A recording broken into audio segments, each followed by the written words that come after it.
Welcome back to Lost in Rosha, the ultimate journey through the Stormlight Archive. I'm Christian. And I'm Jimmy. Today we are diving into chapters 6 and 7 of the Stormlight Archive, Way of Kings, book number 1. And as always, this is full spoilers for all of Stormlight Archive ahead. So if you are a first-time reader, we'll see after you finish the series, because we're diving into the nitty-gritty of the details here in the reread. But as always, I need to know, Christian, how are you? I am good, thank you, Jimmy. I've had the longest week of my life because you wouldn't guess it, but in between our 2 episodes, I was so sick, dude. Wait, really? I had the flu kick me down and hold me until basically last night. I've been like having fever dreams. I've been having cold sweats. I've been reading these chapters but with bated breath, man. It's been it's been intense. Holy so crap. I'm glad to be feeling better and that I can actually record today because I sounded rough. How was your week, dude? You had the 4th of July over there. Yeah, you know, bombs bursting in air and all that good stuff.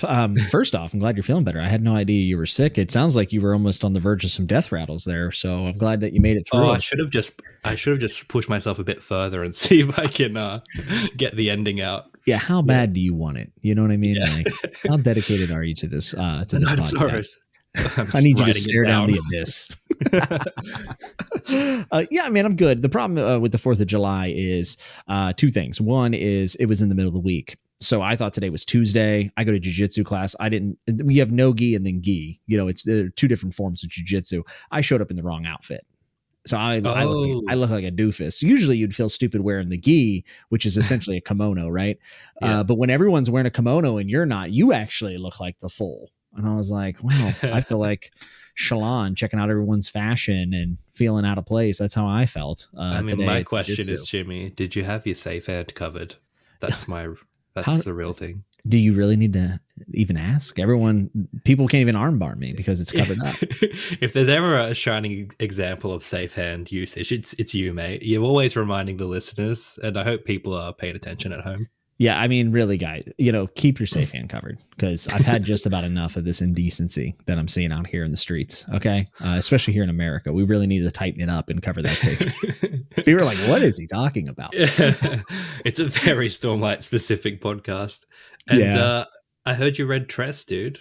Yes, I did finish Tress of the Emerald Sea, and it was a book, and I read it, and I did enjoy parts of the book.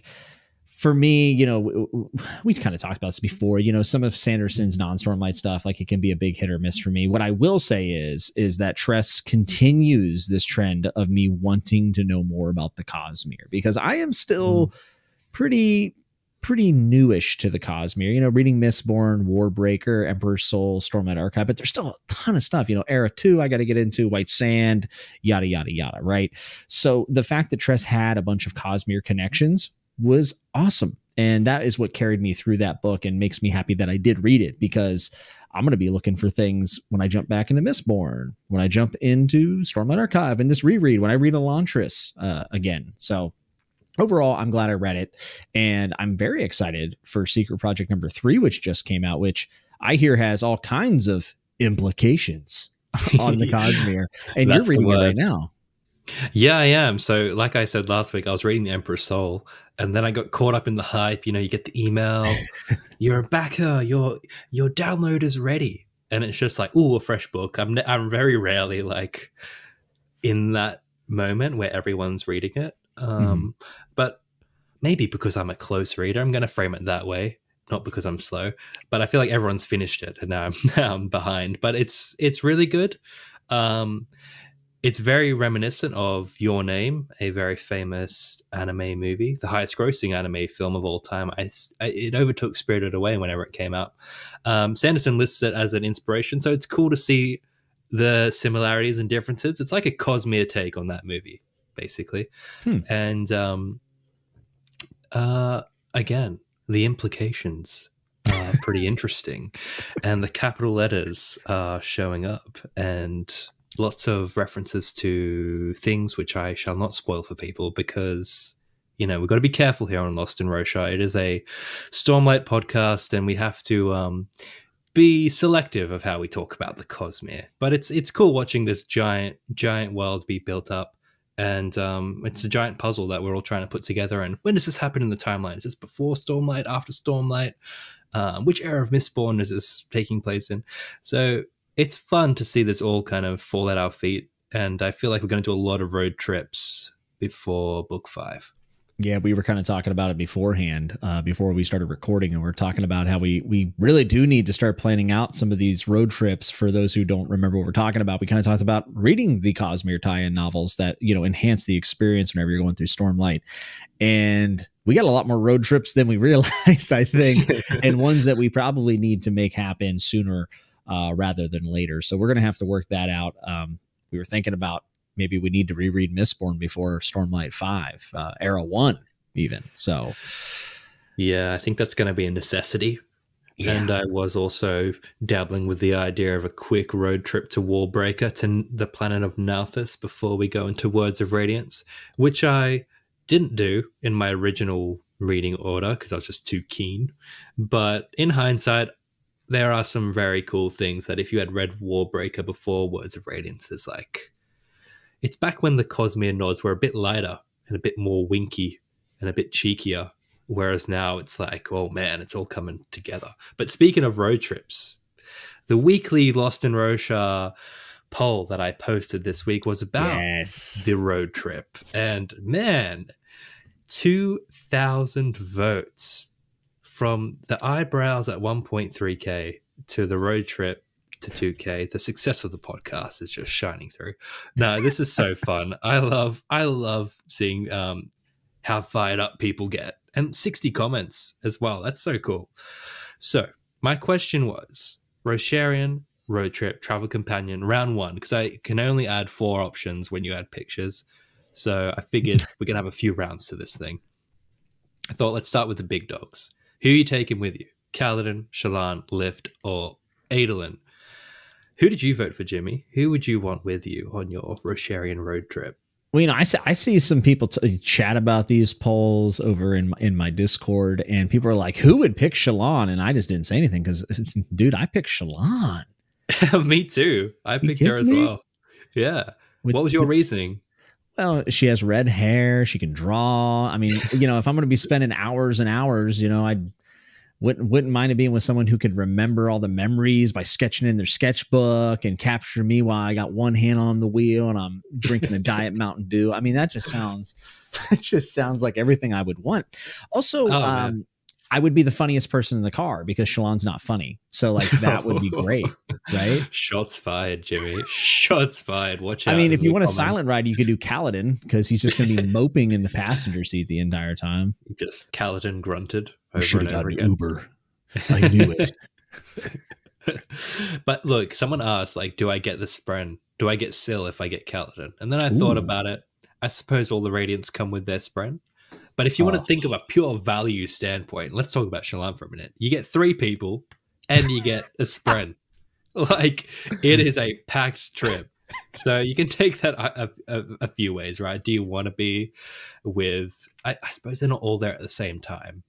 But you get variants. That's important. You know, if you get tired of one, you cash in to the next. Yeah, Vale shows up, Radiant shows up, and then you've got Patton there humming in the background, humming some tunes. But let's look at the results here, okay? Our boy Kaladin, a measly 19%. And in the comments, the big thing about Kaladin is he's a little too depressed. And we love him and we want to see him get better. But on a road trip, that can take some of the fun out, you know? Like, I think your impression kind of sold it. Yeah. And then our clear winner, let's go to the winner, is our boy Adolin. Why do you think Adolin he's a murderer? Oh, but you know who he murdered. Can we get too mad about it? Listen, maybe I'm having a bad day. You know, I don't want to catch a sword through the stomach. That's not cash money. I'm not about that life. Adolin, I don't know, dude. He's definitely got the bromance angle. He's going to have so much luggage because he's going to have 80 different outfits. And then I'm going to have to, you know, carry that out because he has, you know, weak wrists, so he can't lift anything. You know, I don't know. Man, but look, think of how well dressed we're going to be. He's going to tailor us an outfit. We're going to pull up to like these little truck stops and have some horny to wine together, looking fresh. I'm rocking athletic gear if I'm rocking a road. There is not a chance I'm wearing like a blazer or some Stormlight Roshar fashion nonsense. I'm sure he's got some like Rosharian Nikes for you, ready to go. Adolin just seems like someone I would want to bully, to be honest. Like Jimmy's the bully, the booktube bully. I am the booktube beefcake, in fact. Yeah. Look, I understand the love for Adolin. He's definitely got the bromance angle, and his chapters, watching him and Kaladin become bros in Words of Radiance was really enjoyable. And I get why, like, you'd want him around. He kind of props you up. He's your wingman. And I get why he won, for sure. But what's interesting here is, right now as it stands, it was a tie last I checked, but right now as it stands, Lift is slightly ahead. Lift is at 16%. And Shallan is at 15%. How would you rather have the girl that's going to make you stop at IHOP every 10 miles to get a stack of pancakes over someone who offers you 3 personalities and essentially a walking metronome with pattern? Like, I don't understand the logic behind someone picking Lift. I don't get it. I feel like if you pick Lift, I'd be watching like the Stormlight version of The Last of Us adaptation. Yeah, except Ellie dies because I would kill her. I mean, you get Wendell. You can both bond. I don't care about Wendell. Look, I think Lift would be a good time in like I say with Lift in Stormlight, great in smaller doses. Although I'm one of the only people who wasn't tired of Lift by the end of Edge Gens. I quite enjoy Lift, and I feel like there's a lot more depth to Lift. But I'm not going to get too serious because this is just a dumb poll about a road trip. Well, I will say I think Lift had so much hate, and I even think it's a little overblown. Like I always admit that that Lift is a really good character, and it does add a certain breath of like childishness that a lot of people who check out Sanderson's work really appreciate, I think.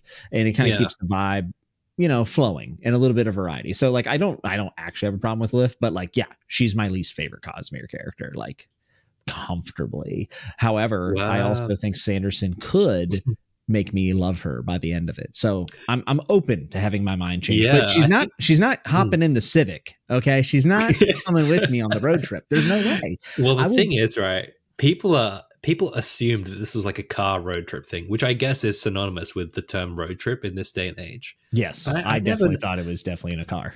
Yeah, like in my mind, I never even considered would be in a vehicle. I thought we're just like, you are so into Roshar. Yeah, you think of transportation strictly by the lore. I'm just like, which Chol are we hiring? Like, what are we doing? Because I figure Kaladin, we're just gonna fly in silence. Of course, just brooding and thinking about all our past mistakes and just ruminating. Where like Lift, let's do the car angle with Lift. I saw someone in your Discord sort of say like with her whole Edge Dancer thing, she can, lots of repairs, slick tires. We can be going at 150 miles an hour. There is some merit. I mean, I'm really trying here to change Jimmy's mind. I would bring Miracle Grow and spray it on Wendell. Like I would. I don't want either of them in the car. It's not happening. All right. I tried, guys. But look, I'm glad we agree, Shallan. I think this podcast has really just allowed us to appreciate Shallan and go against all the Way of Kings hate that she's got. I think you could rename the podcast In Defense of Shallan. I think that could be the title of the podcast. In Defense of the Safe Hand. Yes, that's right. Featuring Shallan and Jasnah. Family values in Roshar. My God. And speaking of that, man, we've had 2 chapters this week. We've had a Kaladin and a Shallan. And I think, again, even though the Kaladin chapter was a banger, I feel like the standout week after week so far has been the Shallan ones. Yeah, I would agree with that. And, it makes sense, especially with the mysteries surrounding Shallan, but also like the things that her family were involved with as we go through the series. We get closer and closer to those mysteries. So I just think inherently on a reread that those things probably stick out a little bit more, especially because we know most of what is coming. I got to be honest, folks. There's so much I forgot that this feels like a half a reread and half a like, that happened? Yeah, I'm excited to feel like that again. I feel like I've read the first part of Way of Kings like a lot. Really? Yeah, but once we get past this part one and past the interludes, I feel like it's going to be a bit more fresh. Oh yeah. And especially as we get into the other books, I haven't really like dabbled too much. Like Words of Radiance was like a religious experience for me. It took me back to when I read A Storm of Swords. And it's Yeah. just like when a book hits you so hard and you're like so into a world and you can't believe what is going on, the amount of climaxes that are happening. Although I would still say Storm of Swords has more climaxes somehow. Yeah. I feel like that book's going to be so good to re-experience. But the Way of Kings, I feel like maybe the juiciest in terms of like foreshadowing and things that are laid down early on.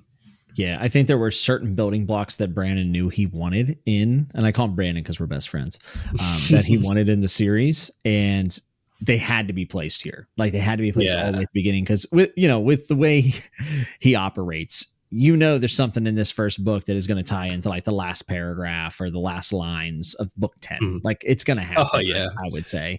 And there's already stuff, there's some stuff in this Shallan chapter that I'm like, wow, there was definitely foreshadowing for some of the stuff that we end up learning later in the series about Shallan. So, we don't get those big payoff moments in Words of Radiance and Oathbringer without these building blocks. So yeah, definitely not. And you're right. Like whenever he sat down and was like putting the Way of Kings together, like he had to know like this is gonna be my big series.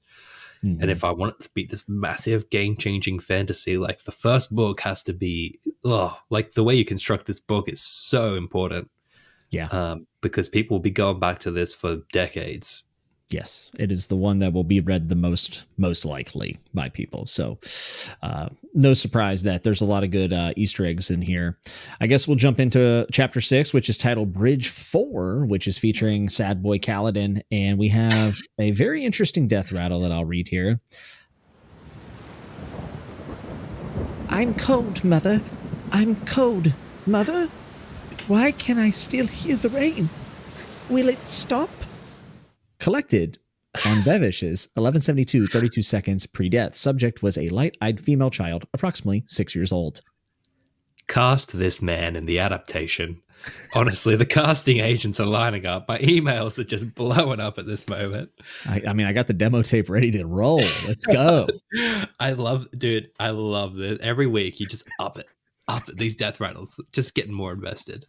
Well, they're getting more interested because this is one of those. It's very thematically cool. It sets the mood. I felt, and even then, I want to add like some rain effects and like ambient noise to that. That was great. But it's so sort of vague that you could plot this into any theory. Like it's raining on Roshar. What a shocker. Will it stop? I feel like this is just like Everstorm vibes. I'm scared. But I'm sure it'll be like some integral character in there. I think this is Lift. No, I'm just kidding. It says, I'm cold, Mother, I'm cold. And then Mother with a question mark, which I think is significant. Yeah, like where is she? Yeah, so I actually think this is a death rattle that is significant for that. Like that question has to have some purpose. It's very sneaky for him to throw that in there. However, the question I have reading this is: are you cold from dying, or are you cold from the lack of the sun? Because we have seen time and time again talking about the sun going out, and the next death rattle that we'll cover when we get into the Shallan chapter also kind of references something about the sun again, I believe. So I'm just wondering if this little girl was cold because the sun had went out. Yeah, and like, why can I still hear the rain? But like, this assumes that they expected the rain to stop at some point, because like the Everstorm, as we know it in the books, and we've theorized that this is not the real Everstorm, but like it's just like perpetually going around Roshar, right? So it does stop at some point. There are breaks. So if like as a person on the ground, there's a break. So something's up, something weird's happening.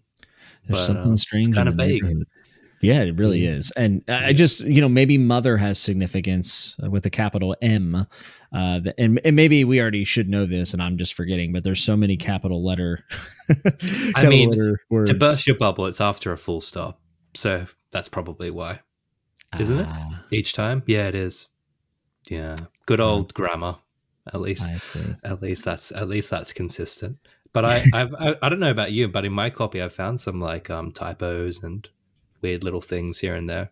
Really, I actually haven't so far. I've been reading pretty closely as well. Like, I don't think I saw any like random words or Cosmere words or. It wasn't. Yeah, no, it wasn't like anything super interesting. It was like, oh, they forgot to hit the space bar and these two words are together, sort of thing. But like mostly now, because it's easier to take notes this way, I've been reading it on ebook, which takes away a bit of the magic of like the book smell and the tactile feeling. But just like highlighting something and adding a note is so handy for this podcast. Oh, definitely. I have a kind of a burner copy of a trade paperback, and I'm just writing in it. You know, I have the hardcovers and stuff in my anniversary edition back there, but I decided to get one that I felt okay scribbling in. So I got one from the used bookstore, and man, there is nothing more thrilling and slightly anxiety inducing than scribbling in a book. I could never. I never have until this point, but I've been doing it with my used copy of Storm of Swords, and now I'm doing it with this. That's awesome. And I'm so jealous of your leather bounds, man. It's one of the things I wish I just bought whenever it came out. But man, it's something. It's a dream of mine to own these books in leather bound. Maybe we'll start a drive from the fans to send you a leather bound book. That's what we'll do. No, I couldn't. I couldn't take such charity. I will climb my way up and earn it. I like it. But the chapter starts with your favorite guy. Oh, yeah. Who is that again? Flocka. Yes, it does start out with him, and then we meet another scumbag, a notorious scumbag. I would say that is, in my mind, I think the most hated character for me in this book, which is Gaz. Gazzy boy. Yeah. Gaz is not great. I'm not One-eyed Gaz. Not a fan. Not a fan of him. No, Gaz. And it's kind of fun. I almost forgot that Gaz kind of gets re-picked up by Shallan in the next book. Mm-hmm. Did you remember that? And then like he runs into Kaladin.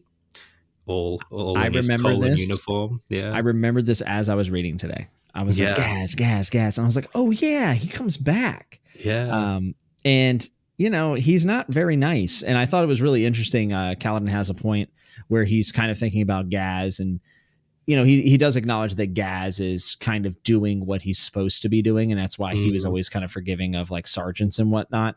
But he does not feel. Or he doesn't give that excuse to Gaz. He's like, no, why don't I feel empathy for this guy? And he can kind of recognize that there's actually a difference between someone giving commands because they have to, and then someone who maybe takes a little bit too much pride in it, who is sending people out for their death. So yeah, Gaz is one of the most hateable characters in Stormlight for me. Yeah, I mean, Kaladin got a pretty good read on him pretty quickly. Like this guy can't move up anymore, so we cop the abuse, and the abuse they cop hard in this chapter. This chapter is relentless, and I love that. Like, you arrive at the Shattered Plains, he gets thrown into Bridgefall, and we get a bridge run all in like the one chapter, and it was brutal. Yeah, and like I do think one thing this chapter is really good about is making you feel the exhaustion. Like I can feel, because I've been to that point where you know you're pushing yourself and you're trying to accomplish something and you're exhausted, and then you find out that you have a whole 3/4 of practice left. Like I remember running sprints for conditioning in basketball and being like, it's only been 15 minutes and we're here for 2 hours. Like I'm going to die, and you're like, I literally can't do this, and then you know you have to. And so you push through, and by the end, you're like, I don't even remember doing half of it. I blacked out halfway through. So I think Sanderson did a really nice job of capturing that desperation, but also the exhaustion of it all. And it is a lot to take in because, you know, Kaladin has cuts on his feet. And, you know, if any of you have ever moved, you know, it is miserable. You're like, I got to carry this dresser up 3 flights of stairs. Like, you know, your shoulders start getting out, your hands start giving out. And I don't know, I could like feel Kaladin's his wear and tear from this chapter. Like like you said, he's captured it so well. And just the idea of a bridge run is so unique. Hey, like it was such a weird concept for me to wrap my head around at first. Yeah. Like, what are they doing? It is like literally the ultimate moving the dresser up. It's like helping your friends move, extreme like Elden Ring edition. Yeah, while your friends are standing on the dresser. Yeah, and people are trying to kill you. Yes, while being shot with a paintball gun. It's like the worst thing ever, right? Yeah, I it's hard to explain to people who haven't read the series. Like, I don't think I ever try to explain the bridge stuff, because it, like, how do you explain to someone who hasn't read Stormlight, maybe is new to fantasy? Yeah, that's the thing. Like, when I say to someone I enjoy reading fantasy, they're like, oh yeah, like Lord of the Rings, like Game of Thrones. And you start talking about Sanderson, oh, what's it about? And then there's just like silence, this deadly silence. They move bridges, and they're trying to get a gem heart, and they're in a library. Like, it's kind of hard to get the essence of the Way of Kings across to someone. It really is, and a lot of it comes out later in the book. So even if you read it, you read this chapter, you could still kind of be like, what in the world is going on? Because like the gemstone stuff is kind of shown to us at this point, but it's not explained to us at this point. But the things that you can latch onto and you can talk about is that Kaladin continuously thinks about his past, and he clearly has a lot of trauma and guilt about things that have happened in the past. He kind of talks about whenever the light-eyed woman comes up, and she wore her dark hair up in a complex weave, sparkling and infused with amethyst, and her dress was a deep crimson. She looked much as Laurel had at the end. She was probably of the fourth or fifth dawn, wife and scribe of one of the camp officers. So he's thinking of someone from the past, and he's thinking about the end. So someone has perished, and this is something that Kaladin loses a lot of people, but he doesn't lose them in the sense that he has lost that weight in his mind of what they meant to him, and maybe his role in their demise. So I think that is what makes Kaladin's chapters, like, if you ever get overwhelmed with that bridge running stuff or whatever, it doesn't click with you, I think this is where Sanderson earns a lot of faith with the readers. Yeah, he really locks you into his character, and he drops a lot of names that will become in your subconscious, and you kind of reach back for them when you're in Kaladin's flashbacks. You'll meet Laurel. Yes. We'll meet Laurel soon. It's kind of the will they or won't they love interest from his childhood, who ends up marrying like the Lord who takes over Hearthstone. Yes. So yeah, and you're right. They do live on in his memory, and they're forever referred to, which is great. Well, and outside of just being emotional and probably having some sympathy for Kaladin, and it makes you wonder. It makes you wonder about the life that Kaladin has led to this point, which tells you that there's real history in this world. He has a paragraph here, and plus it's a safe hand reference, so I had to mention it. It said, the longer left cuff hid her safe hand. Kaladin's mother had always just worn a glove, which seemed far more practical to him. So there's two things. One, we can tell that the royalty or the higher dons are not they're simply not practical. They are dressing in fashion and things that don't really make sense for utility, which is a separation that we see between classes in our real world as well. But it makes you wonder about Kaladin's mother. What kind of person was she? We can kind of extrapolate the fact that she's probably a bit of a more studious woman, or maybe that's not the right word. Maybe it's proper in Roshar, that she kept her safe hand covered, and she went about it in a more utility driven way rather than a stylish way, which we see here. So you can actually start to kind of figure out who Kaladin's mother was just by those two sentences, and I think that's really cool, and it does make you wonder about her. Yeah, and you almost start to get Kaladin's view of the Light Eyes and the highborn people, because our only experience of highborn ladies so far are Yasna and this lady, more or less, and they're both pretty standoffish and brutal. I suppose you could say Shallan is a highborn too, but she's kind of like the bridge between the two. The gloved versus like sewn safe hand thing is very telling about a person, I think. I would agree. I think it kind of shows their approach to life and what they're more worried about, probably. Like the worries that someone has that's in the lower of the cast is going to be a lot different than someone who has the time to go and get a fashionable hand cover. Yeah. Yeah, and also with Shallan, by the way, Shallan has a lot of nasty biases too. Yeah, About true. dark eyes. So she's, and even though she's the bridge, she's not perfect. No, not she'll at all. come to change. Which I think it's very important to kind of set this stuff up, because the caste system is a pretty big deal, especially in Kaladin's part of the story. Interesting that Kaladin lies to this lady and says that he's a murderer. Says, I'm a murderer, Brightness, Kaladin said. Got drunk, made some mistakes, but I can use a spear as well as any man. Put me in your Bright Lord's army. Let me fight again. It was a strange lie to make, but the woman would never let Kaladin fight if she thought he was a deserter. In this case, better to be known as an accidental murderer.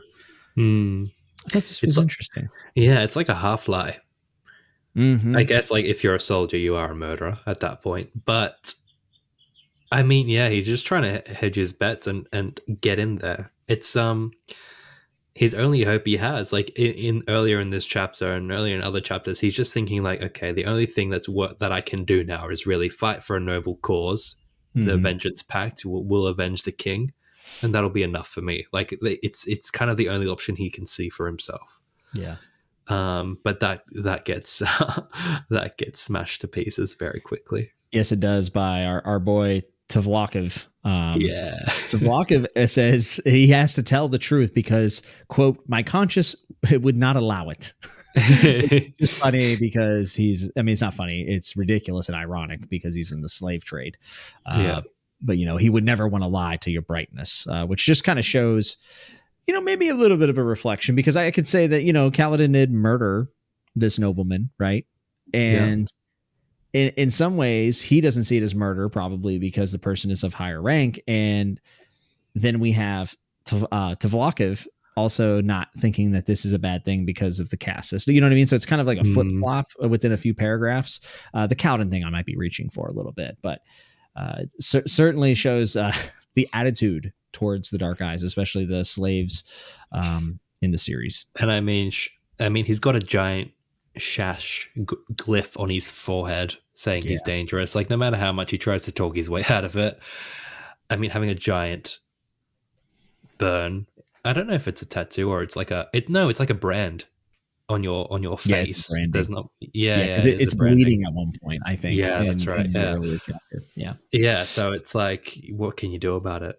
And I like what he thinks to himself when he says, I should never have ripped up the map. Kaladin thought, bitterness is repaid more often than kindness, one of his father's sayings. And say what you will about Kaladin's father, that's a pretty on point statement. A pretty wise man, you would say. Pretty educated, maybe, or smart. Yeah. You're right. You start to learn about his parents. He's got very good parents. Yes. Like, I know there are issues, like his dad can be, difficult at times, but that you can tell they cared, and you can tell they were like working class people, Yes. And I think you can also see that there's some tension between Kaladin and his father by the way that Kaladin thinks how his dad would have said something completely different and done something completely different. So you can actually see that, there's a little bit of him bucking back.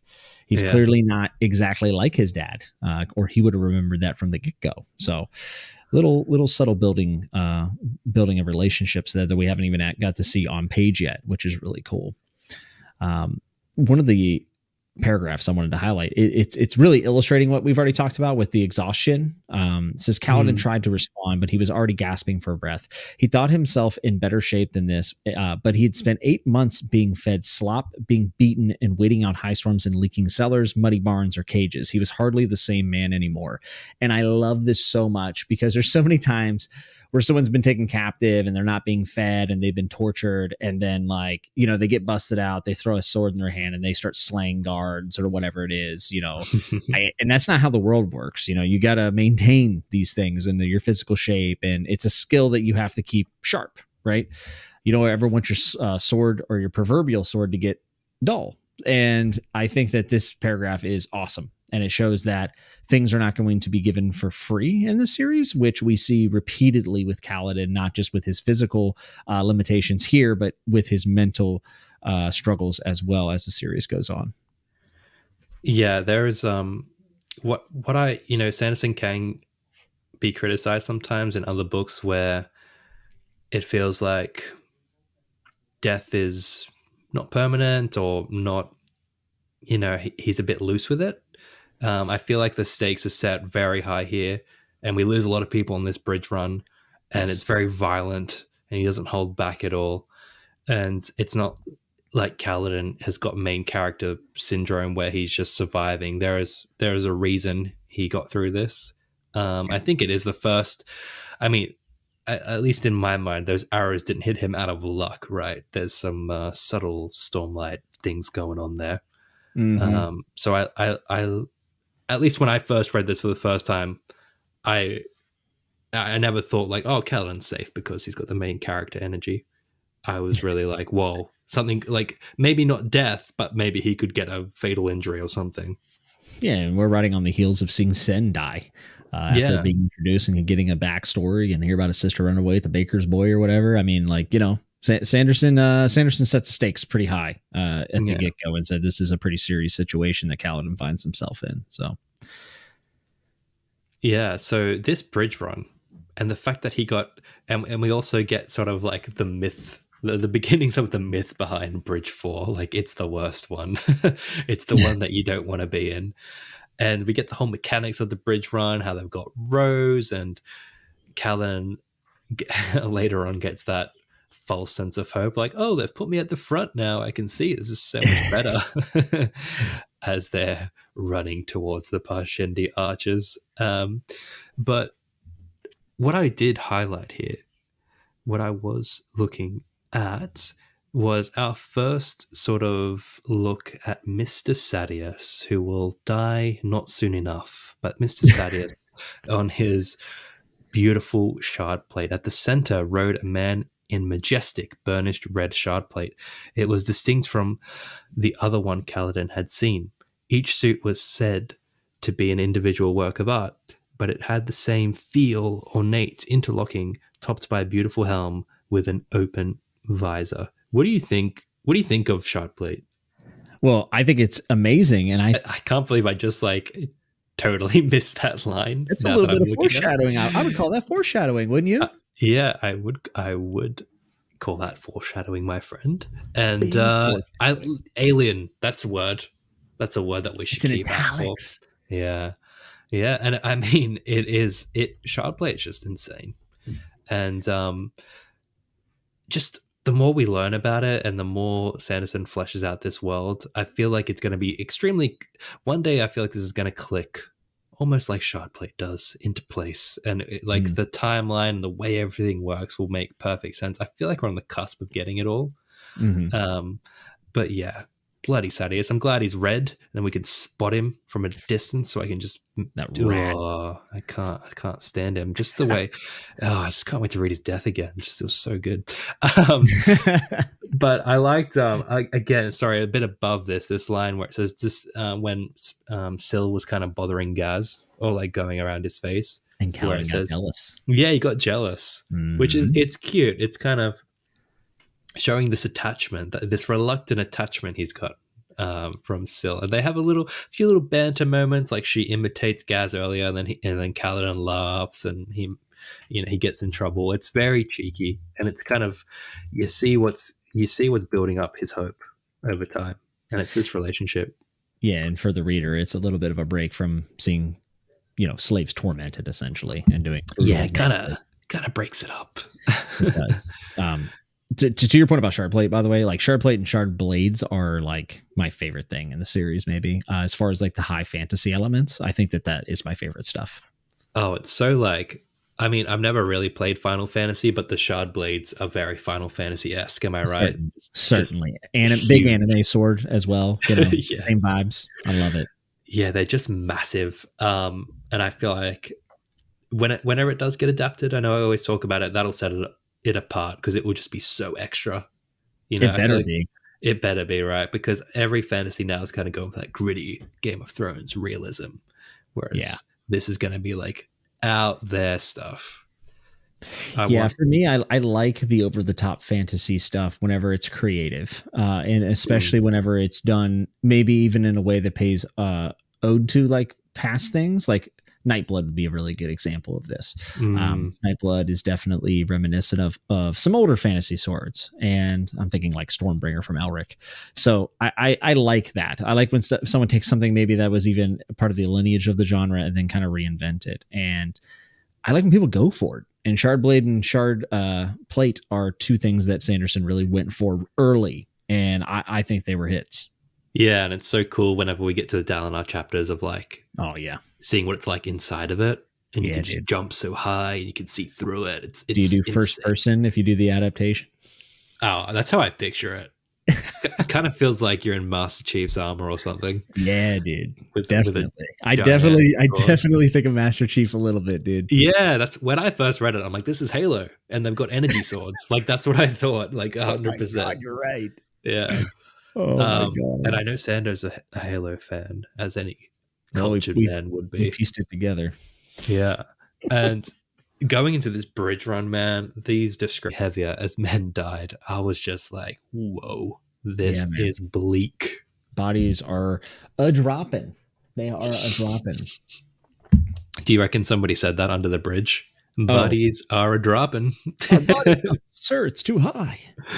And that we get that this line just felt like so impactful to me, where it says he screamed in horror, in shock, in pain, in sheer bewilderment. Like, whoa, these are just heavy hitting lines. Yeah, and you get like the sequence of the, he was growing delirious feet running 1, 2, 1, 2, 1, 2, stop. He stopped. Lift. He raised his hands up. Drop. He stepped back, then lowered the bridge. Push. He pushed the bridge. Die. The last command was his own, added each time. And I thought what followed this was interesting. I wanted to ask you if you feel like I'm being too tinfoily here. He fell back to the stone, a rock bud hastily withdrawing its vines as he touched them. And I was just thinking about the, rock bud. There's actually a decent amount of rock buds, because just a few paragraphs later, it says rock buds were more common, growing like bubbles across the entire plateau, imitating rocks about the size of a man's head. Many of the buds were split, trailing out their vines like thick green tongues. A few were even in bloom. Is there anything up with these rock buds? Sadly, no, I don't think so. I think it's just the nature of Rosha. I wish there was like, if we want to go with the tinfoil theory, do we have like a sentient rock bud? The rock bud is a Targaryen, and they reach out, and once you're blessed by them, you get a dragon. I just thought it was weird that it said he touched them, like, and then in a few paragraphs, it gets a full explanation. I was just like, oh, I wonder if they're related to the Kremlings at all. But I think you're right. I think I might be wrong. I think it's just, I think he just wants to show like the interaction of Rosha's nature. Fine. Yeah, true. I mean, I don't know. Hey, I mean, I really want to humor your thoughts here, mate. But I'm just but you're feeling it. An idiot, Jimmy. Yeah, just rock buds, mates. Get on with it. No, what I like, my favorite spren, because it's just so weird. Anticipation spren. That's a mouthful, isn't it? Like fear spren, I get. Wind spren, all these things, but anticipation spren, it just feels very specific. Oh yeah, dude. Like not anxiety spren, anticipation. Like what's the difference? It's a weird one. Hey, and does it have to be? Is it always negative? Is it always positive? Can they appear for both? I'm curious. Yeah, and I feel like these things.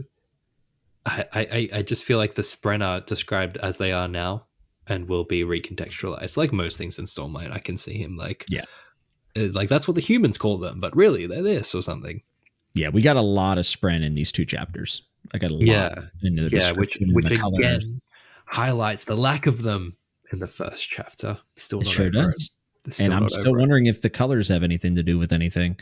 I'm sure they do. I'm actually convinced you're right on that, and it's just something we haven't thought about in forever. We need to start writing it down and compiling a list, I think. Oh yeah, Spren archive. Dude, we see the Parshendi full blown for the first time. Kaladin blinked, focusing on the approaching chasm. On the other side of the rift stood a rank of men with marbled crimson and black skin. They were wearing a strange rusty orange armor that covered their forearms, chest, heads, and legs.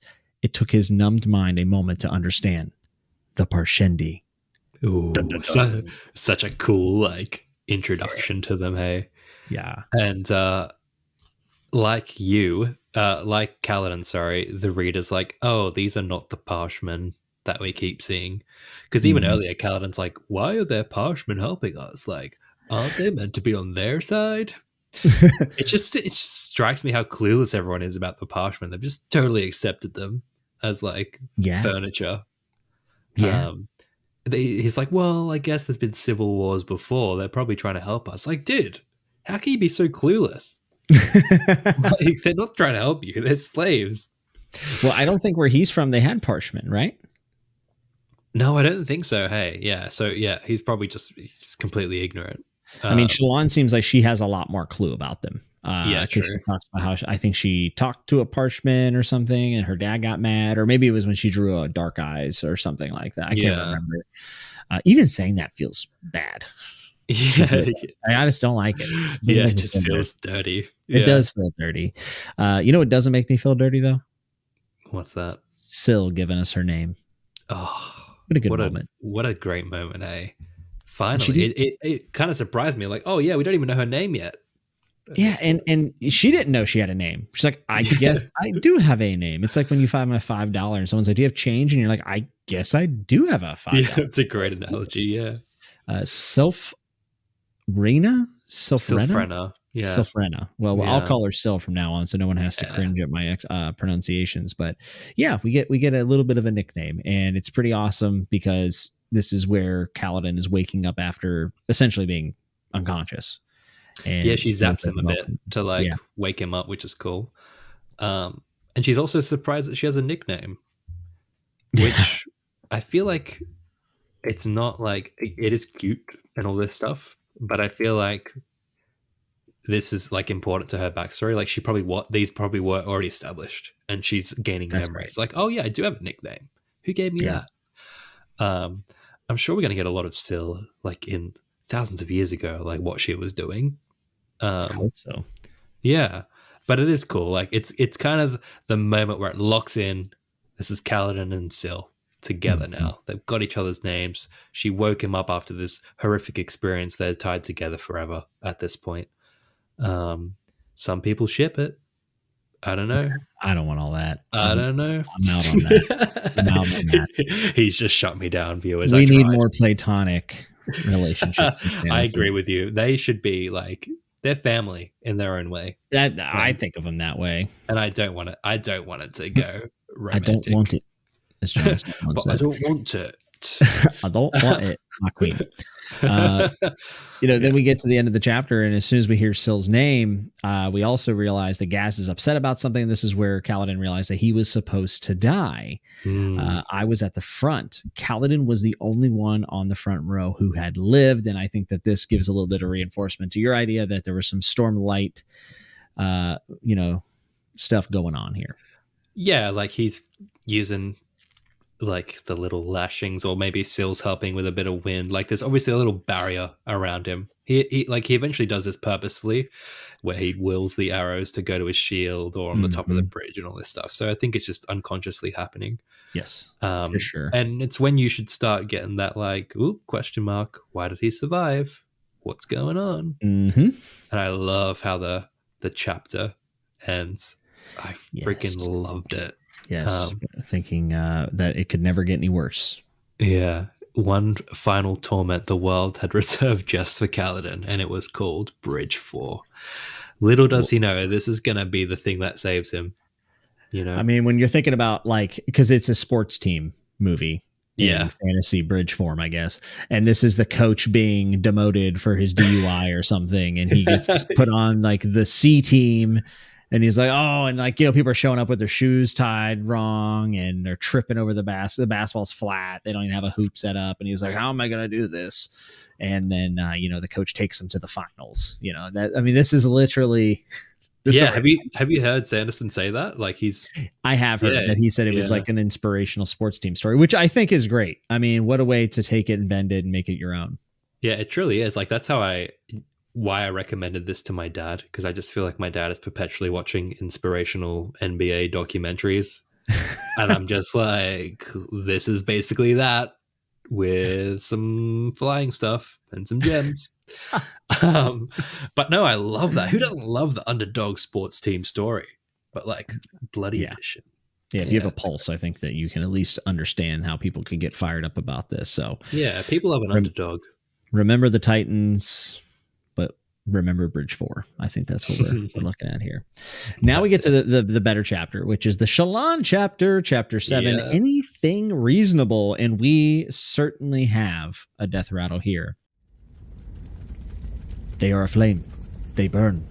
They bring the darkness when they come. And so all you can see is that their skin is aflame. Burn, burn, burn. Collected on Palashishev, 1172, 21 seconds pre-death. Subject was a baker's apprentice. They are aflame. They burn. They bring the darkness when they come. Are they bringing the darkness because they put out the sun? I think, judging by it's a baker's apprentice, is he talking? Is this a big old baking analogy? Is he just talking about their new oven? And he's cooking up some hot pie specials. No, I'm joking. Oh my goodness, you might be on something. There's a theme of darkness. Hey, never-ending rain, darkness. The sun is gone. For sure, we're on. Let me just maybe this might blow your mind, or you might think I'm stupid. Burn, burn, burn. So all you can see is that their skin is aflame, and in this chapter, whenever we hear about the Almighty from the Ardent, Kabsal, he says, "What would you do if the Almighty was here?" And Shallan responds, "I suspect with screams of pain," she said, letting her thoughts slip out too easily. "As it is written that the Almighty's glory is such that any who look upon him would immediately be burned to ash." Ooh, that's a cool connection. And ash makes me think a little bit of Mistborn. Ooh. Am I going too far? I had you till the. I'm covering both your safe hands at this point, mate. You've gone too far. No, I like it. I like to think that these death rattles are plotted, intentionally to match the chapters to some degree, because even looking at the date that it's collected on. Palashev. This herald, like that date is named after a herald, and that herald is why the library is called the Palanaeum. It's named after her too. So like that feels kind of intentional. The whole burning, there is another interpretation to this death rattle. Some people think it's about the past, whenever the humans came to Roshar and they were colonizing it. So surge binding and burning, but I'm less inclined to believe that, because just the look of fire and everything doesn't seem super synonymous with humans on Roshar. I like mine better. Yeah, I like yours better too. I like this being a future thing, not a past thing. Yeah, can you remind me of the Almighty? That's not Stormfather, right? No, that's Honor. Whenever they talk about the Almighty, it's Honor. So there's 3 gods of Roshar: Honor, Cultivation, and Odium. But like all the people, all the humans are just like, Honor is the Almighty. Okay. Yeah. I had to get a little theology refresher. In one specific religion, which is Vorinism, which is like with the maybe because I had this whole theory that Kaladin was gonna be Honor again, or someone was gonna be Honor again. And bursting into flames, coming in a final battle like that. But then it says they bring the darkness when they come. That's obviously very significant too. I was wondering, so my approach to this and the Almighty basically bursting people into flames when they see him is that maybe the Almighty is a bad guy. Ooh. Well, it depends on who you're looking at, right? It could just be like a scary religion thing. Where they're building up the Almighty as this guy, like, don't look upon him, his greatness is too much. Yeah that's probably what it is. I'm probably going too far, but I feel like this podcast is for. Yeah, we're all about the tinfoil hat theories here. I love doing that. It's just, again, it's one of those death rattles that I feel like you can connect these. You can connect this with the I'm cold, mother, why is it still raining? You could, like, there's a lot of end of the world ones that could add up to a greater scene. that's happening here. But so far, like, I can't really place this very well. It's a little bit more specific, but it's also kind of vast that I can't really. Yeah, I mean, they bring the darkness, definitely, I think could relate to the sun being put out. You know, and being cold and everything else that we've seen the Death Rattle so far. But, you know, I guess we'll have to wait and see. I think it would be more of a future thing, personally. Yeah, I'm with you. This feels like end game stuff. Yeah. And it could be even like a third enemy that we don't really know about yet. Ooh, yeah. I like it. I like could be saving it. You know, not everything will be able to be pieced together yet. I think we have to accept that. I would hope so. This Shallan chapter, pretty good. We end up going through her doing a bunch of sketches. She ends up meeting the Ardent, which I always forget the poor guy's name. Capsule. Thank you. Yeah. And we also see the fact that she's going to be leaving this letter for Jasnah. And Jasnah at the end of the chapter does not seem super pleased. One of the things I saw in this opening paragraph, or the second opening paragraph, says, as a child, she found the patterns of their marbled skin beautiful. And she's speaking about the Parshmen. I thought the word pattern was very interesting there, and that she was attracted to the pattern. I love what you're picking up on. It's so great. But it's like you said, it's kind of despite how sus her family is, there's still like that racism. Don't like the posh. Keep that away. Yeah. I wonder if there is more to that, because her family is very involved with the Ghost Bloods, her father in particular. Like, they have a greater knowledge of what's going on. Surely they would be clued in to that's what I was thinking with the Parshmen. So maybe he's just, I think like they've got this like Shallan thing, keep her in the snow globe. Yes. Mentality, right? Don't let her catch on to anything. Yeah, I think they probably knew she was a Radiant, right? And they tried to keep her away. But that's open for interpretation. But well, I thought it was interesting that they were so against her being around the Parshmen. Now, it could be the racism thing, but it also could be something a little bit more. Well, I think you're right. Like, if she's killed her mum with a shard blade, so her dad knows she had bonded a Spren and everything at this point. And her mum was like terrified about the Radiance and all this stuff because, again, keep the counter up. Her mum was a herald. I'm sticking to it. So they know, and there's just like, keep her contained. Make sure she doesn't learn anything. Keep this under wraps. Now, what's interesting, right, with Shallan in general, and I tried to keep this in mind with the chapter, she has also killed her old Spren, right? So why can she still do cool stuff now? That is a good question. Yeah, why does she still have this capability to get memories and put them on the page and all of this? How has she retained all this radiant magical stuff when her Spren's a Deadeye now and she hasn't bonded pattern? And then why, again, do the Cryptics keep sending people to bond with Shallan if they're so scared of dying and stuff? Surely she's important. Why is she important? Her mum's a herald or something. Come on, guys, follow me. Follow me down the road. And no, you're right. You're onto something there. I mean, those are all questions that I don't have answers to. And I don't think we have answers to it yet. Yeah, because all the Spren are terrified because they're like, you're going to kill us. You're going to kill it. Like, all the Spren who are bonding people are terrified that the Radiants are going to kill them. But it doesn't stop them from sending backups to Shallan for whatever reason. Yeah. So I think Shallan is so important, and potentially, if there's any chosen one trope, it may be her. Yeah, or maybe she will be a weapon used by the wrong side. Who knows? Ooh. Maybe she will be a bigger player in the Cosmere whole. I definitely think she will be. You think she'll be a Warhopper? 100%. I feel like that's what we're going in Stormlight 5. She's like, I'm going to get the Ghost Bloods. And and she was already in Shadesmar for like that entire book.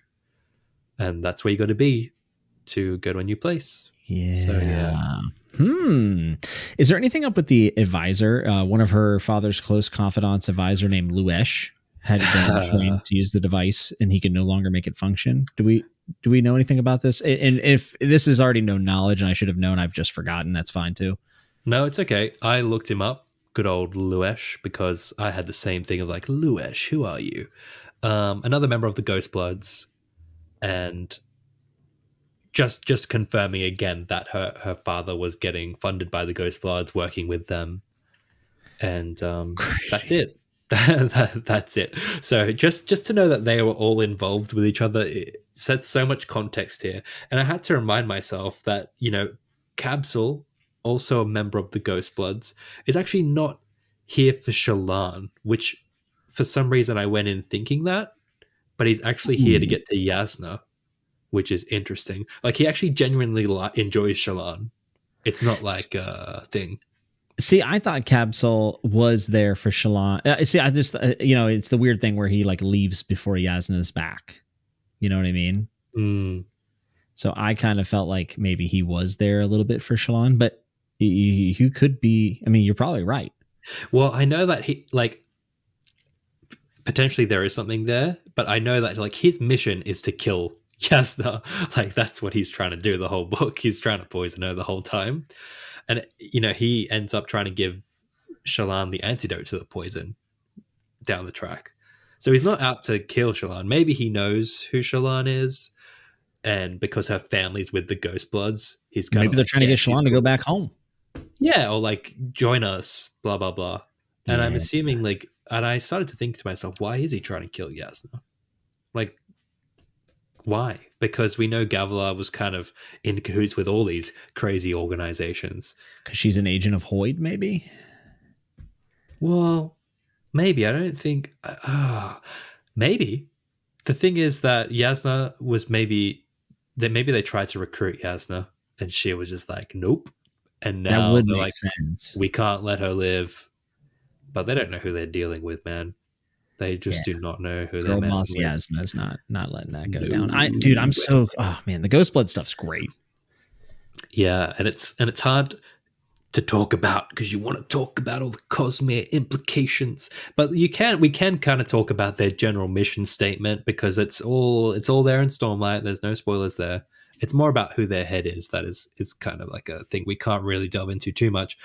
But their whole thing is trying to get Stormlight as a thing off of Roshar and into the rest of the Cosmere. So why they'd want to kill Yasna? Maybe they just I'm not really satisfied with any answer yet. Yeah, and maybe we'll get more context here in book 5. Wrapping up an arc. I feel like that would be one of the questions I'd like answered. Yeah, maybe it's like Gavilar's gone, let's clean house. Yasna was close. She knows a lot. We can't trust her. But yeah, if there's anyone you want on your team, it's Yasna. So maybe if they couldn't have her, they had to. Simply too powerful. Maybe she was interacting with other worlds. I don't know. Maybe she's doing other things that we don't know about yet. I think that could be likely, right? Mm-hmm. So this chapter has a lot of little nods, a lot of little bits of foreshadowing, a great bit of dialogue with Kabsal here. The chemistry was palpable. What did you think of their chats? Oh, I thought it was great. The only thing I hated it was the it's like manure. Manners are like manure. A little bit of it can make things grow, but too much of it starts to smell. I was like, that is garbage. I hated that classic hit or miss Sanderson humor. Well, I think it's meant to be cheesy on purpose so that Shallan would like it, because Shallan's kind of cringy. You know what I mean? Like, and she's like, it's like, did you make a manure? Like, yeah, it's like if you met, a person at a bookshop and you were flirting with them, and like you risked a Stormlight Kremling joke or a safe hand joke, and like, your glasses up and like, I see your safe hand's not covered, and they're like, that's because I left it at home, and it's like, oh my god, like the emotion spread, the love spread would be everywhere. I feel like that was that kind of moment. Yeah, it was. I'm with you, dude. Didn't really hit. And Shallan's like, oh, it's so risque. Your humor is just next level. But I'm looking at certain like lines I've highlighted here. that are a little bit that are worth a mention or a bit sus and such. So the first one that like I mentioned before, the Palanaeum is named after that herald that I said, and it's cool because like the word looks so familiar, so I looked it up, and it's based on the ancient Greek word Athenaeum, and these were buildings that worshipped the goddess Athena back in ancient Greece, and the poets and philosophers would meet there and discuss their work and stuff. So that's like a cool little nod to our own history, naming the library after that, whilst mixing it with the herald history here. Yeah, very and cool. One thing that I really wished, I felt like the camera like panned past this thing and I wanted to study it, were these doors. Did you notice these doors?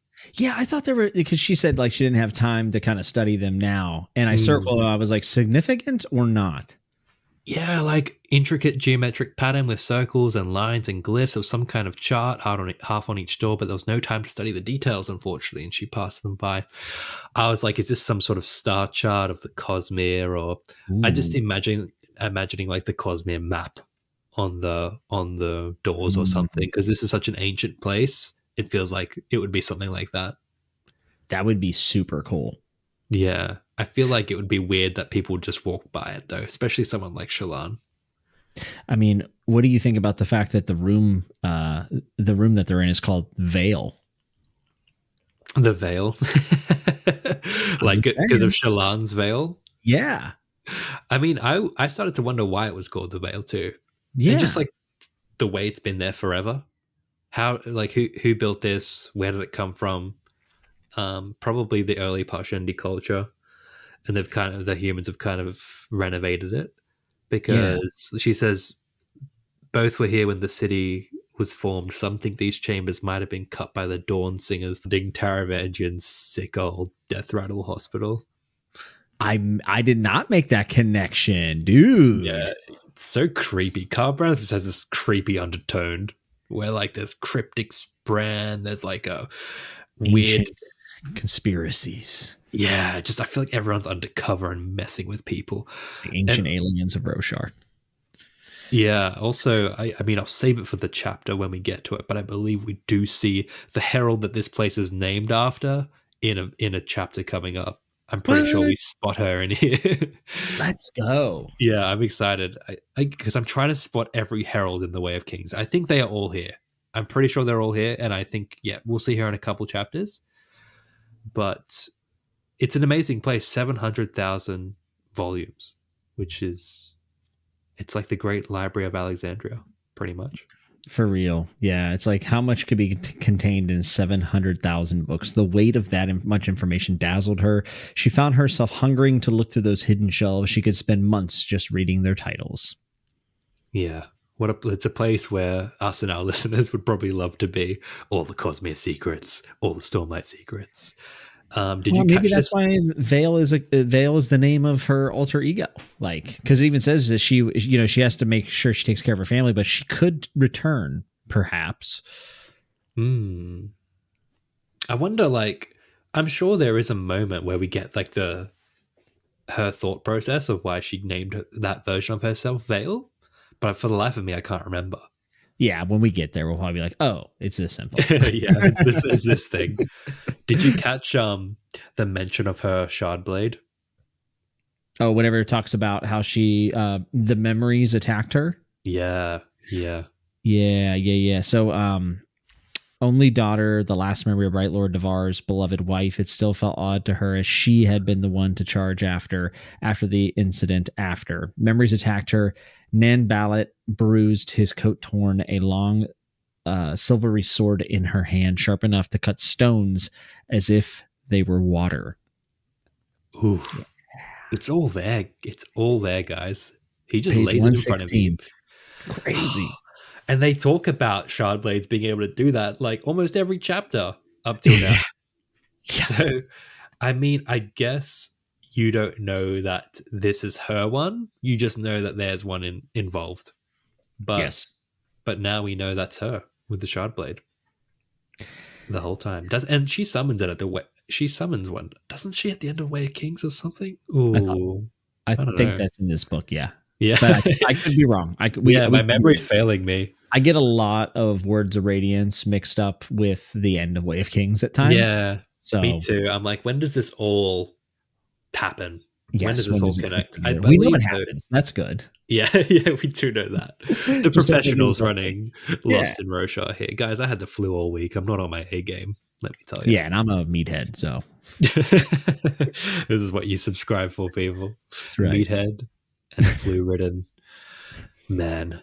But yeah, look, I loved this description of her drawing for the first time. Now, I'm not a talented illustrator or artist, and neither is Sanderson. I read in his little annotations that he admits that he's this description might not hit with artists in that way because he kind of related it to his writing process, and he only had secondhand knowledge from other artists. But I found it really immersive to read how she creates something. And that capital M in memory, mate. That's what struck me in this chapter. I was like, like, how much have I forgotten about that? Because memory with the capital M is not something I recall. No, me neither. And this was always something that I was like, huh, so she has a photographic memory. Like, what's like, but the way like it's written is so suggestive of something more coming up. Yeah, right. Yeah. When she collected a memory of a person, she was snipping free a bud of their soul, and she cultivated and grew it on the page. Charcoal for sinew, paper pulp for bone, ink for blood. Sean's cultivation. Confirmed. She's cultivating. She's... And thank you for tuning into this week's episode. So Kaladin's Honor, because Honor is dead. I'll see what I can do. Yeah. Shallan is cultivating people's souls. Oh, I'm just saying, dude. Yeah. Can you imagine if Kaladin, whenever he does take up the Shard of Honor, because all our predictions are true, he just says, well, Honor's dead. I'll see what I can do about it. And then he takes up the Shard. Yeah, thanks, guys. Gives a wink to the audience. Yeah. I told you I could see what I could do. Did I not? But look, I looked into the memory thing a little bit, and it turns out like each Radiant has a bit of a quirk, has a bit of a like extra ability that's kind of added on and unexplained, and Shallan's is the memory thing. And I remember reading later in the series, it turned out a lot of the Light Weavers were all artists, and I don't think this is a uniquely Shallan thing. But I think there is more to it than just because, you know, eventually she takes their disguises from these drawings. She can like, so I think she is taking a bit of them. And there's this part where the page there's in italics where it says "fill me," and I was like, is she actually hearing that, or is that just like an additional thing? Because it says she took out a third blank sheet. It seemed to beg her to fill it. A blank page was nothing but potential, pointless until it was used.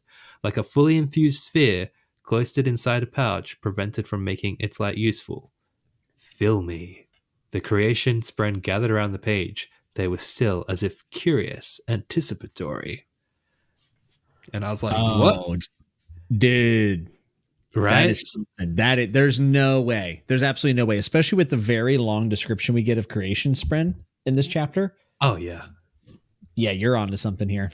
Something's up. And like, it's, I'm just going to say this is very reminiscent to something I'm seeing in another Cosmere book. Where things appear that enjoy watching you create something. So it seems to be some sort of magic that Sanderson's establishing in the Cosmere that reigns through a few series. They're obviously waiting for her to do something. They obviously enjoy this. What if Shallan has been like experimented on by the Ghost Bloods? Oh my God. See, I like this. And they've just been like, do we know why they're called the Ghost Bloods? Like that? Yeah, we do. What's the reason? At least I've extrapolated why. Go ahead. Let me hear. It's got to do with. It's hard to talk about. It's got to do with their leader. I'll just say that. Okay. Yeah, that's fine then. Okay. Like, so I was just like thinking ghost vibes. Maybe is what I can say. That makes a lot of sense. Yeah. So maybe Shallan's a guinea pig. she could be, because like I still feel like even with her backstory, so much of her past is shrouded in mystery. And the fact that let's run with the thought that she is a herald's daughter. I feel like that's going to come with a whole bunch of side effects and weird magic stuff, right? Certainly. Right. And yeah, there's something going on. I like that idea. Like the ghost ones have played a bit more into her than we realize. But the whole filmy thing feels real. Like she's actually hearing that or tuning into something there.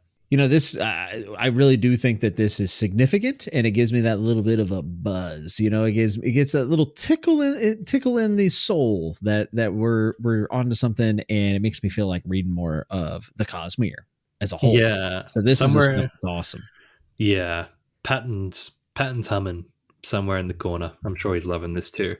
And I feel like the last super notable part of this is, you know, beyond her conversation with Capsule, which is really interesting and he's fun to theorize about, but her whole letter to Jasnah here, I feel like was super well written and a great argument, to be fair. Yeah, I think Sanderson might have taken a rhetoric class at one point in college. It is a very good letter. And unfortunately, when I read it, coming from Jasnah's perspective, do you think Jasnah would be just pretend you don't know what happens? Like, do you feel like Jasnah would be moved by something like this? Dunk. But as I'm in Shallan's head and writing it, I'm like, yeah, true. Yeah, keep writing. That's a good point. Yeah. Tell your truth, girl. Yeah. It kind of works in that sense. Were you just like, Jasnah's gonna ignoring what we know happens, I was like, man, Jasnah's gonna crumble this up and be like, what is this sentimental garbage? It was hard for me when I was young. No one cares. Toughen up, kid. Yeah. I mean, there's probably that side to it too. But stakes are too high. I feel like a lot of this is I don't know if Jasnah even really is up for taking an award at all. You know, I think she's just keeping up appearances because, like, she's got way too much going on to let anyone in. Completely. So, yeah. So I enjoyed reading the letter nonetheless. A little Easter egg later is when Shallan's talking about Capsule, where she learnt all about her drawing. She mentions Dandos the Oil Swan, which is a little reference to Dan Dos Santos, who's an artist for the Cosmere. He does a lot of the artwork, which I thought was a cool little nod. And it's another one to Isaac Stewart somewhere. He does a few little Easter egg drops of colleagues and people who work on the books. But she mentions that Capsule has a faint Herdazian accent. And I was like, ooh, let's chase this up. And I don't know. Because the thing is, right, with Capsule, he's a member of the Ghost Bloods. Ghost Bloods are Cosmere aware. And then I thought, is Capsule from another planet? That was my first thought. Like, is he from another world in the Cosmere and he's visiting? So the Herdazian accent, if you don't remember, is like Lopen's accent. Like the whole Gancho thing. Right. Yeah. Which in the books, they kind of play off as a terrible Australian accent. Which I highly object to. But I appreciate the effort. Not many people try to do Aussie accents in fantasy. But look, I don't know if that... I think that just kind of... It's trying to lead you down a thought path with Capsule that is from somewhere else. But I don't think you're meant to really get how far away he could probably be. You know? He could be from another planet. That's all I'm saying. But beyond that, it kind of just wraps up nicely there, and I felt uneasy with Capsule. Just knowing how sus he is, I felt the con game happening, and I felt him manipulating Shallan and playing into her taste quite a bit. Definitely. And she says, I'm fond of jam, and he's like, will do. Yeah, he's like, oh, note taken. But the thing is, right? Yeah. The funniest, it's almost like a running gag later on, how many times he tries to poison Jasnah and how many times Jasnah soul casts the food on the fly to make sure it's not poison. Yeah. It's kind of funny. He's just not ready. But you know what it reminded me of? I don't know if you've watched this series, but there's a series on Netflix called You, where I have not. My wife loves it though. Right. So the main guy in that's like a crazy stalker dude, and he like learns everything about the person first, and then slips into their life and totally manipulates them because he's a psycho. And this is like the vibe I got from Capsule. Like I just imagined him with like a trench coat and a hat. Like, hey, Shallan, want some jam? You like jam? You like jazz? So he just, yeah, it's just creepy. But beyond bits of foreshadowing, these were really enjoyable chapters. But in terms of the reread, not as dense as our previous episode. I don't know. I think we put out some really good Shallan stuff here. I think we've put up some questions that haven't even been addressed yet. To be honest with you, I think you know, and a little bit of the veil and pattern stuff, which maybe I'm reaching for, but it is there, and it's in an early Shallan chapter. So I think all that stuff. If we don't extrapolate, what's the point? We got to throw them all, and whatever sticks, because we just play it whenever it gets confirmed. We just play those clips. I mean, just play those clips. We have Shallan's Shardblade. Yeah, I mean, that's massive. That's huge. That is huge. That is huge. And I kick myself for not realizing these things earlier because they feel so damn obvious now. And I just have massive respect for authors because how do you toe that line of like I need to put it there, but I got to trust that they're not going to pick up, you know, but someone always will. I don't know. It's a tough line to toe. It really is. And I think that these little breadcrumbs are what make some of these fantasy books my favorite fantasy books. You know, The Red Wedding and A Song of Ice and Fire, you're like, what? And then you go back and reread and you're like, oh, yeah. It's just like alarm bells everywhere, meltdown, and you're like the meme in the dog in the fire being like, this is fine. Like you're just following along. Surprise Pikachu face. Yeah, exactly. So yeah, what Capsule was trying to manipulate or what? Like creepiest dude ever. But look, he's charming. He's got some charisma here. I'll give it to him. Even I was a bit like, oh yeah, I'm following along. Yeah, and Shallan in a new place, you know, is probably looking for a friend. And like he's an ardent. Like these are people you just trust. You know, especially if you grew up religious, right? Bingo. Yeah. Yeah. You just you wouldn't even, but already he's making poop jokes. So maybe she should have caught on. Yeah. Come on, Shallan. Come on. Anyway, man, I think that's about it. Was there anything else you wanted to mention? This episode? No, you know, the next Shallan chapter is pretty long, actually. So we'll be reading that next time, which I'm really excited about. And this is our first back-to-back perspectives chapters. 7 and 8 are actually back-to-back. Obviously, we're splitting them up because of the episodes. We'll have Shallan and Kaladin next time again. It's almost like he wrote the book perfect for the podcast, which I appreciate, Brandon. I think he's like, you know, if they're gonna. I always thought he's writing this with an adaptation in mind. I never thought he was writing with our podcast in mind. And now that you mention it, I can see it. He's like, made it for the big time. Yeah. One could say he's lost in Roshar. What? You know what? I can't improve upon that. I'm just gonna wrap it up there. As always, thank you for accompanying us on this episode of Lost in Roshar. Remember, the most important chapter a man can read is the next one. We'll see you next week to dive into chapters 8 and 9. And if you enjoyed this episode of the podcast, be sure to leave us a review on whichever platform you listen on. And also, if you have feedback, questions, or theories, or just want to give us a nice pat on the back, you can spam read us at lostinroshar@gmail.com. We'll see you next time in Lost in Roshar. And remember, keep that safe hand covered.